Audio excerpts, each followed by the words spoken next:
नमस्कार, मेरा नाम है डॉक्टर रुद्रमोहन और मैं हूं आपका जानकार दंतकार। ओरल हेल्थ चैनल के माध्यम से आज हम बात करेंगे कि डेंटल ट्रीटमेंट क्या सच में ही इतना एक्सपेंसिव है। तो शुरू करें।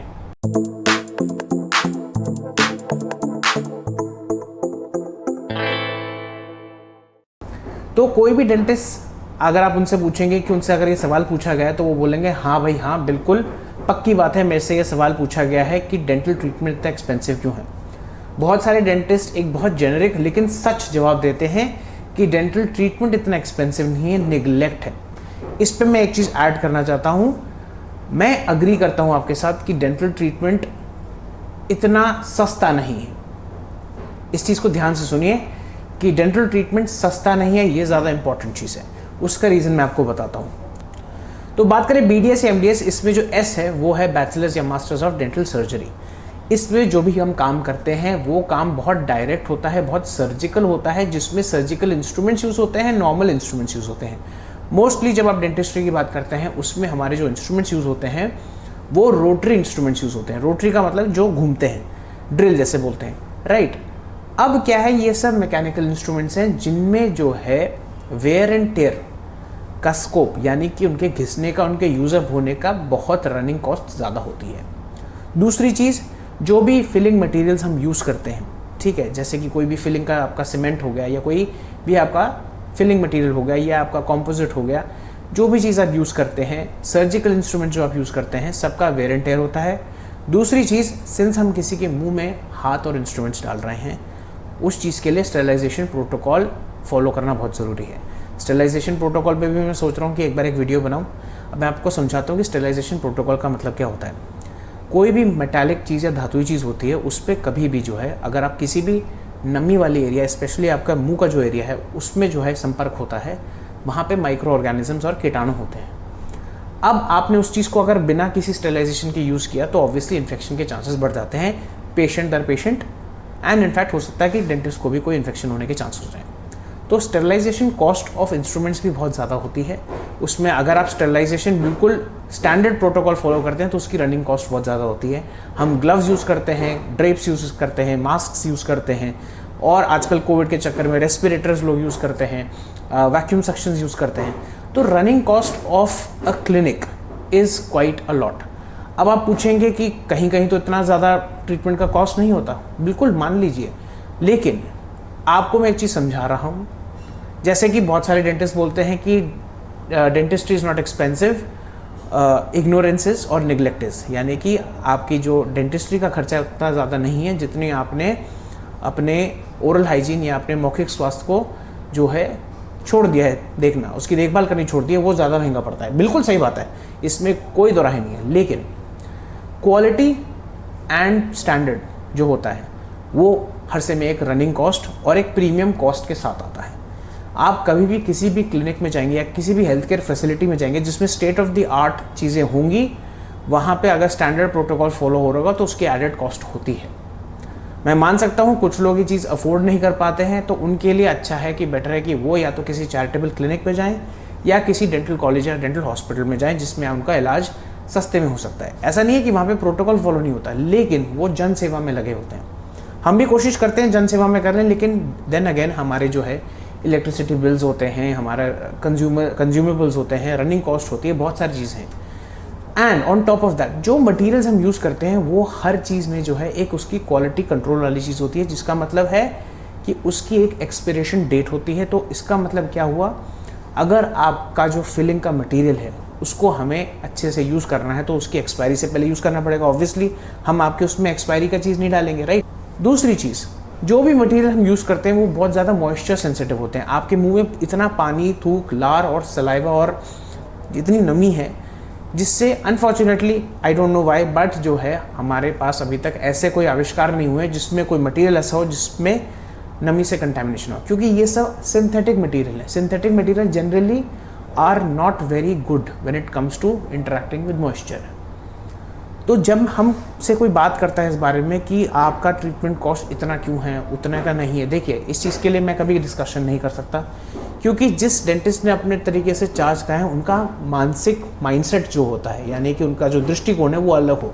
देखिए, एक और चीज़ माइंडसेट की बात होती है, आपका जो है क्लिनिक कहाँ पे है। अगर आप डेंटिस्ट हो और आपका एक छोटे ज़िला में क्लिनिक है जहाँ पे आप अकेले डेंटिस्ट हो, सारी जनता आपके पास आएगी और आपको उस जगह के हिसाब से, यानी कि जिस वर्ग के लोग हैं और जितनी उनकी क्षमता है पे करने की, वही वो आप चार्ज कर सकते हो, वरना कोई आपके पास आएगा नहीं।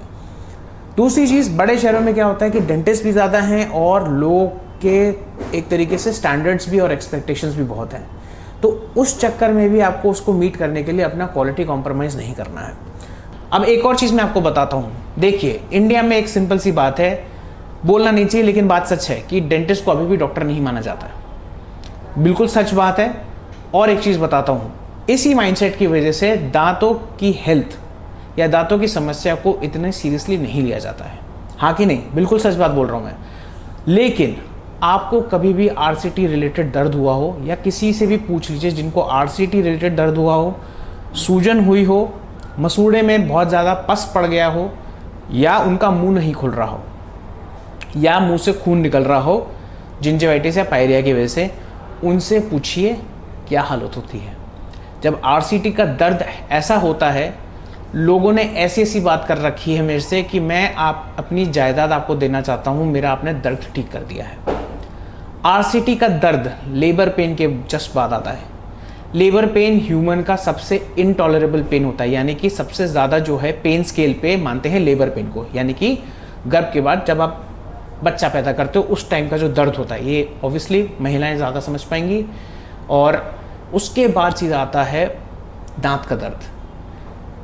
एंड आप बिलीव नहीं करेंगे, कुछ लेडीज़ ने ये बात बोल रखी है मेरे से कि मेरा जो है लेबर पेन इतना ज़्यादा नहीं था जितना मुझे दांत में दर्द हुआ है। जो पेशेंट्स होते हैं जो बेचारे खाना नहीं खा पाते हैं, आपको मैं समझाना चाहता हूँ कि अगर आपको दांत में दर्द होगा, आप खाना नहीं खा पाओगे, क्योंकि वो लगेगा या दर्द होगा या सूजन होगी, जैसा भी होगा।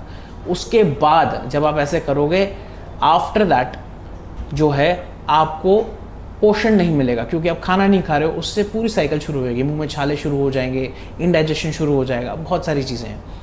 तो मैं एज ए डेंटिस्ट, मैं बाकी सबके बारे में कुछ नहीं बोल सकता, किसी के बारे में कोई गवाही नहीं दे सकता, लेकिन मुझे लगता है जब मेरे पास पेशेंट आता है तो पेशेंट आता है दांत नहीं, और मेरा जितना फ़र्ज़ बनता है कि मैं जो है उनको बेस्ट ट्रीटमेंट दूँ, चाहे खुद करूँ चाहे कंसल्टेंट आए।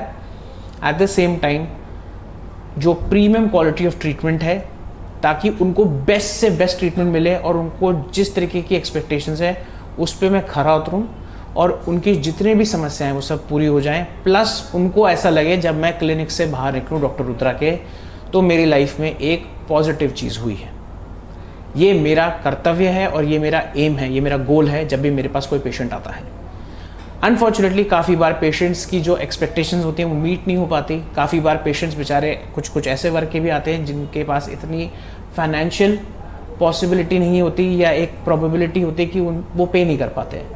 तो उस चीज़ को ध्यान में रख के ही हम कोशिश करते हैं कि कहीं ना कहीं कुछ डिस्काउंट मिल जाए। बट देन अगेन मैं आपको समझाना चाहता हूँ कि डेंटिस्ट्री सस्ती नहीं है लेकिन इतनी भी महंगी नहीं है। उस चीज़ का मैं आपको समझाता हूँ कि अगर आप दिन में 2 बार ठीक से ब्रश कर लेंगे, आपको मेरे पास आने की ज़रूरत नहीं पड़ेगी। जितने भी इंस्ट्रक्शंस मैं आपको फॉलो करने को बोलूँगा वो फॉलो करेंगे तो आपको उसके बाद मेरे पास वापस आने की ज़रूरत नहीं पड़ेगी। साल में 2 बार दिखवाना होता है तो आप बस आके दिखवा लीजिए, उसका जितना भी फीस हल्का फुल्का लगता है कंपेयर टू, आप मान लीजिए एक सिंपल चीज़ है, आपने पहले जो है 2 मिनट प्रॉपर तरीके से ब्रश किया, कोई प्रॉब्लम नहीं हुई, लेकिन आपने कहीं ना कहीं आपसे जो है प्रॉबेबली कहीं मिस हो गया ब्रश करना, तो वहाँ पे कैविटी हो गई या आप में ससेप्टेबिलिटी ज़्यादा है जिसकी वजह से आपके वहाँ कैविटी हो गई, उसमें जो फिलिंग करनी है उसका एक्स अमाउंट है, आपने उसको भी इग्नोर कर दिया, अभी तो कुछ नहीं हो रहा, कोई प्रॉब्लम नहीं, हल्का सा गड्ढा ही तो है।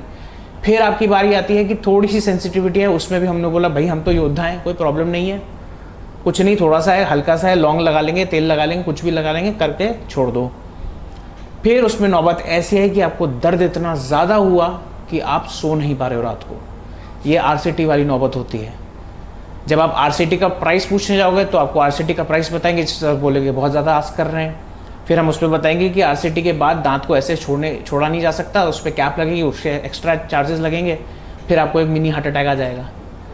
अगर ये स्टेज भी आपने क्रॉस कर दी, फिर आपके यहाँ सूजन होगी, फिर हम एक्सट्रैक्शन करेंगे दांत का एक्सट्रैक्शन करेंगे तो उसमें सर्जिकल इंस्ट्रूमेंट्स लगेंगे, बोन ग्राफ्ट लगेगा, बहुत सारी चीज़ें लगेंगी। एंड उसके एक्स्ट्रा पैसे लगेंगे। दांत एक्सट्रैक्ट करने के बाद इम्प्लांट के पैसे लगेंगे, क्योंकि वहाँ इम्प्लांट लगाना पड़ेगा या ब्रिज लगाना पड़ेगा, तो उसके एक्स्ट्रा पैसे लगेंगे। मान लीजिए आपने कुछ नहीं कराया, आपने एक्सट्रैक्शन तक नहीं कराया, फिर आपको इन्फेक्शन इतना ज़्यादा फैल गया कि आपका ये सब फूल गया, सेप्सिस हो गया बॉडी में, और इन्फेक्शन इतना फैल गया कि आपको हॉस्पिटल के चक्कर लगाने पड़ रहे हैं एक दांत की वजह से, जिससे आपकी जानलेवा प्रॉब्लम हो सकती है, और फिर हॉस्पिटल का खर्चा। अब मैं आपको यही चीज़ समझाने की, ये दृष्टिकोण समझाने की कोशिश कर रहा था इस वीडियो से कि सस्ती ज़रूर नहीं है, लेकिन अगर आप टाइमली अनुशासित तरीके से जाओगे डेंटिस्ट के पास बार बार दिखाने, तो कॉस्ट कम पड़ेगी। तो ये था आज का एपिसोड। लाइक शेयर सब्सक्राइब करिए, आपको बहुत प्यार मिल रहा है, बहुत अच्छा लगता है आप लोगों के लिए यूट्यूब बनाना। आज के लिए इतना ही, नमस्ते।